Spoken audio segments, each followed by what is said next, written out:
Assalamualaikum warahmatullahi wabarakatuh. Selamat datang kembali di channel Pen Invasion, channel yang menyuguhkan video cerita bergambar seputar misteri. Simak terus video dari kami.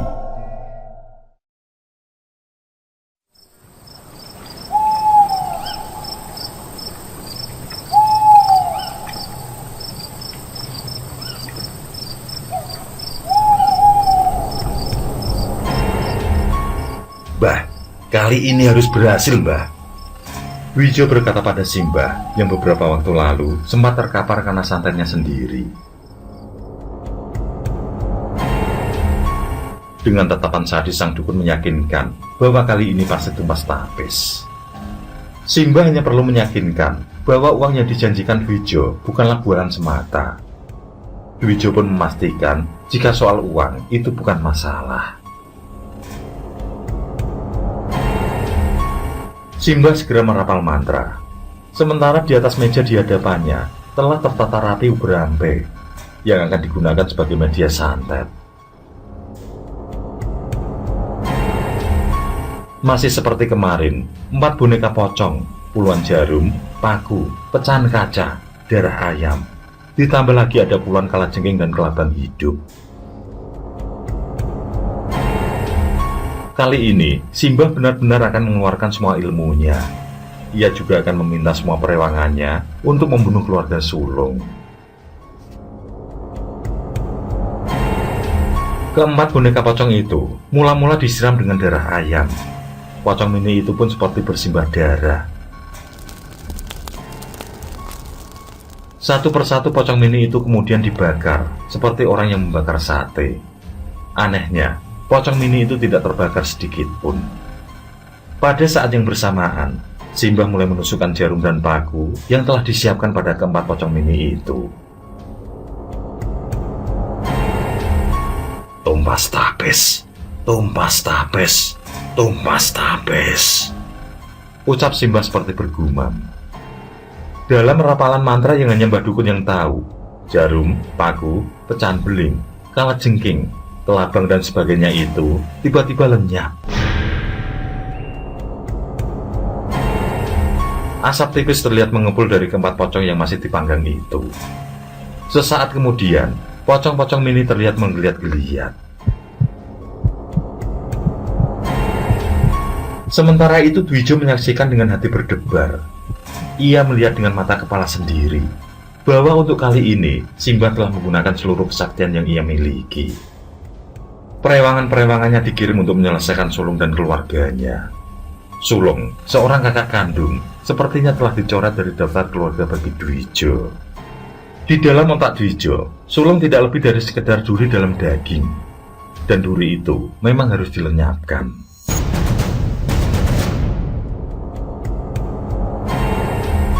Waktu terus berlalu, namun belum juga ada tanda-tanda dari Mbah Dukun memenangkan pertempuran. Bahkan Dwijo melihat kalau si Mbah Dukun semakin memperkeras bacaan mantranya. Simbah yang semulanya duduk sedekat, kini tampak mulai memegangi dadanya. Sesekali ia pegangi kepalanya, juga anggota tubuh yang lain. Keringat semakin deras mengalir dari tubuhnya. Darah kehitaman pun mulai mengalir dari lubang hidung dan telinga Simbah.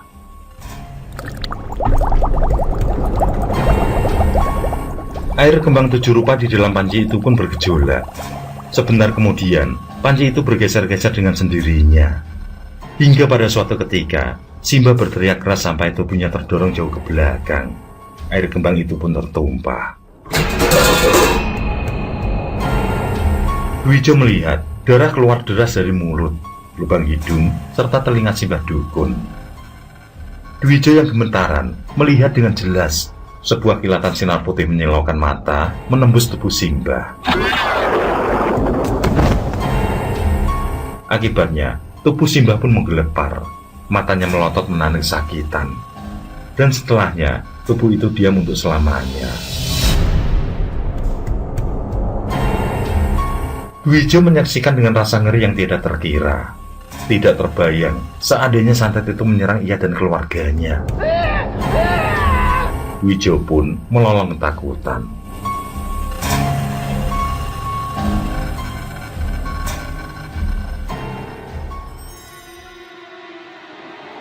Acara matang puluh di rumah itu berlangsung dengan meriah. Selepas pukul 4 sore acara pun usai. Para warga yang diundang telah kembali ke rumah masing-masing.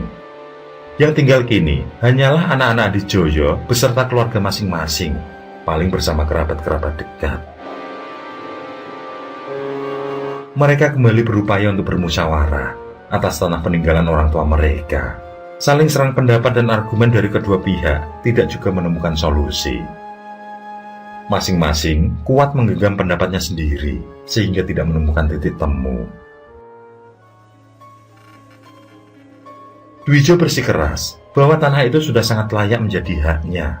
Ia kembali mengunggit penjualan tanah untuk biaya kuliah sulung sang kakak. Dwijo juga kembali mengunggit biaya yang harus dibayar untuk memasukkan Dimas menjadi polisi. Hanya dirinya lah yang tidak mendapatkan apa-apa. Maka dari itulah tanah tersebut sudah selayaknya menjadi miliknya, tanpa bisa dibantah lagi. Sulung pun meradang. Ia bersikeras kalau bagaimanapun tanah itu harus dibagi menjadi 3 secara adil. Masalahnya dulu, ayah mereka menjual tanah itu adalah bentuk tanggung jawab sang ayah untuk membiayai sekolah anaknya. Lagi pula secara pemikiran, Dwijo memang tidak semaju kedua saudaranya. Ia lebih memilih membantu orang tua mereka menjadi pedagang tembakau dibanding kuliah atau menjadi abdi negara dan lain-lain. Perdebatan itu terhenti ketika dengan terang-terangan sulung menuding Dwijo bahwa adiknya telah mengirimkan santet. Hal itu dibantah dengan keras oleh istri Dwijo, yang justru menuduh sulunglah yang telah tega mengirim santet pada keluarganya. Kini, perdebatan itu sampailah pada puncaknya. Amarah Dwijo menggelegak. Dalam hati ia sangat geram karena santet yang ia kirim bisa dikembalikan. Dwijo berpikir, selama sulung masih hidup, ia tidak akan tenang. Sulung masih akan terus minta bagian dari tanah itu. Tidak, tanah itu sudah selayaknya menjadi haknya. Ia tidak akan membiarkan sulung memenangkan perebutan ini. Kalau perlu, memang harus ada darah yang tertumpah.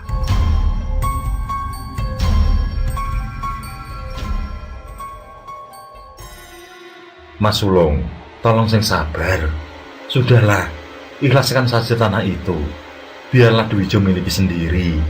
Toh kalau kita mati, tanah itu juga tidak akan kita bawa. Sudahlah, ikhlaskan saja, Mas. Rujuk Dimas menenangkan hati kakaknya. Dimas tidak ingin terjadi pertikaian di antara mereka. Tapi dengan lantang, Sulung menjawab, kalau hal ini sudah bukan lagi soal tanah, lebih dari sekedar warisan. Ini sudah menyangkut ranah harga diri, pembelaan terhadap keluarga. Dwijo telah tega mengirim santet untuk membunuh keluarganya, dan itu tidak bisa ia biarkan. Sulung sudah akan menghantam kepala Dwijo ketika dari balik jaketnya, Dwijo mengeluarkan sebilah parang. Dengan terpaksa Sulung menarik kepalan tangannya. Sementara itu para anggota keluarga berusaha melerai keributan agar tidak semakin membahayakan nyawa. Tapi Dwijo terlanjur menghunus parang. Ia tidak akan menyarungkan sebelum darah Sulung atau keluarganya tumpah di sore itu. Darah pertama yang tumpah justru darah Dimas. Ia adalah orang pertama yang berada di tengah-tengah antara kedua kakaknya itu. Ia pula yang pertama terkena sabetan parang dan mengenai pundak kirinya. Dwijo semakin membabi buta. Ia memburu Sulung beserta anak dan istrinya. Parang tajam itu mengayun ke sana kemari, mencari mangsa darah segar. Kejadian itu sangat cepat. Dwijo yang membabi buta tidak memperhatikan leher siapa yang ia tebas. Parang di tangannya kembali menumpahkan darah. Namun lagi-lagi, darah yang tertumpah bukanlah darah Sulung maupun anak istrinya. Darah itu justru berasal dari anak sematawayangnya, Wulan. Wulan yang tidak ingin terjadi sesuatu hal yang buruk, justru nekat menghadang tebasan-tebasan parang ayahnya, berharap sang ayah menghentikan kebrutalannya. Namun sayang, Dwijo tidak melihat siapa yang berada di depannya. Akibatnya pun fatal. Leher Wulan tertebas hingga tenggorokannya putus. Wulan meregang nyawa di tangan ayahnya sendiri.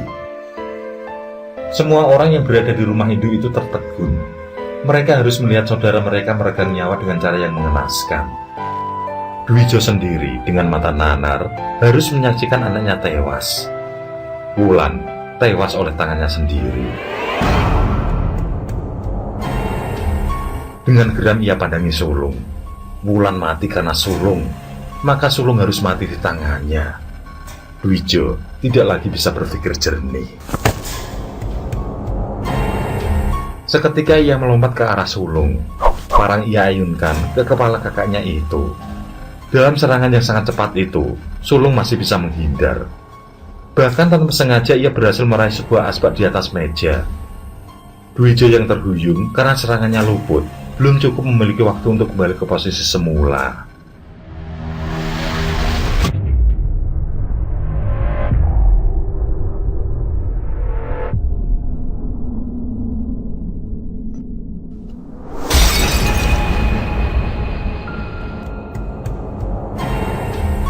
Ia pun harus merelakan kepalanya dihantam dengan asbak.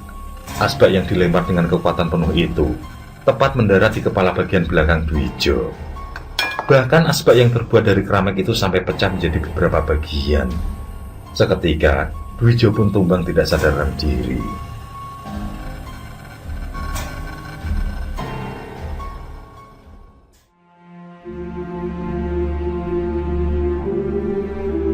Peristiwa berdarah itu pun naik menjadi kasus hukum. Dwijo harus mendekam di penjara dengan dakwaan yang berlapis. Namun belum lama berada di penjara, ia harus dipindah ruang perawatan khusus, yaitu sel di rumah sakit jiwa.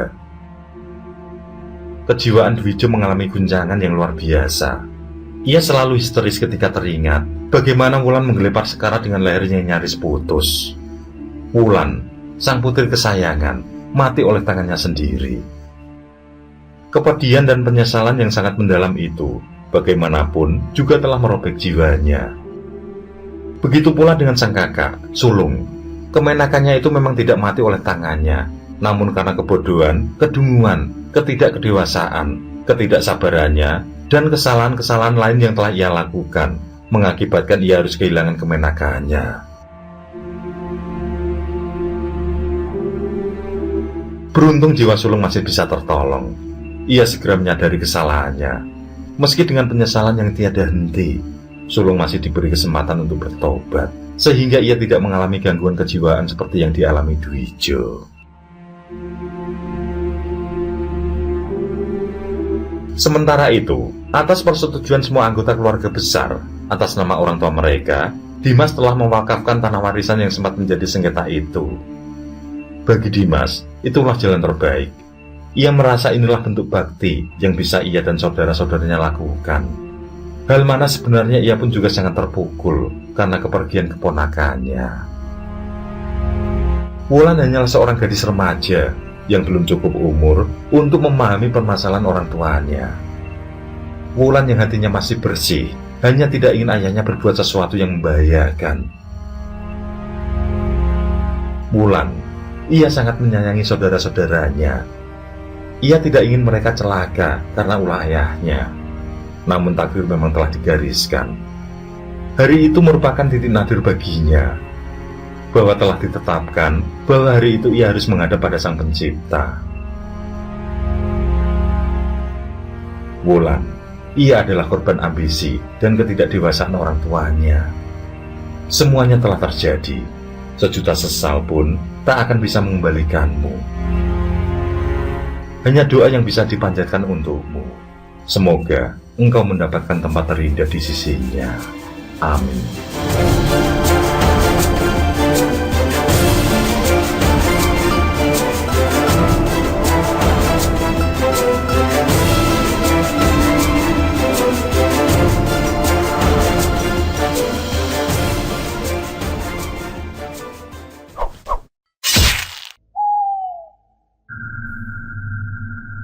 Oke, terima kasih. Semoga kawan-kawan terhibur, dan untuk ke depan, semoga channel ini bisa lebih baik lagi. Akhirul kalam, wassalamualaikum warahmatullahi wabarakatuh. Sesandingan kali ini lakukan di muka sana.